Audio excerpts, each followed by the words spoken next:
翻嚟最後一節新聞，扶貧委員會下個月會開會，傾5億元嘅社企發展基金點樣去到運用，資助現時經營困難嘅社會企業。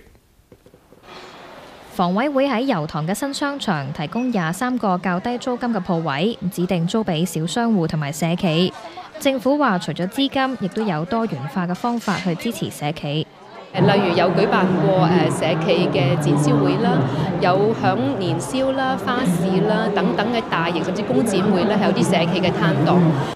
呢一間社企喺07年1月申請到伙伴倡自強嘅種子基金，得到60幾萬嘅撥款，去協助50個南亞裔婦女就業。而家佢哋平均有8000至到1萬蚊月薪。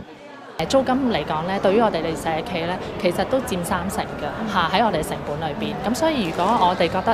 如果無論係政府啦，或者甚至乎係商界咧，如果喺個租金裏邊咧提供一啲嘅優惠啊，或者俾一啲剛剛成立，尤其是好有 potential 發展嘅社企咧，其實咧我諗對於佢哋能夠之後持續嘅發展咧都有幫助。現時300幾間社企，大部分經營困難。2010年社企總會嘅調查顯示，只係得大約1/3嘅社企有盈利。一般嘅社企呢，其實係要4至6年呢先至可以達到收支平衡嘅。咁所以有時我哋呢唔係睇2年，我哋蝕就一定唔好啦。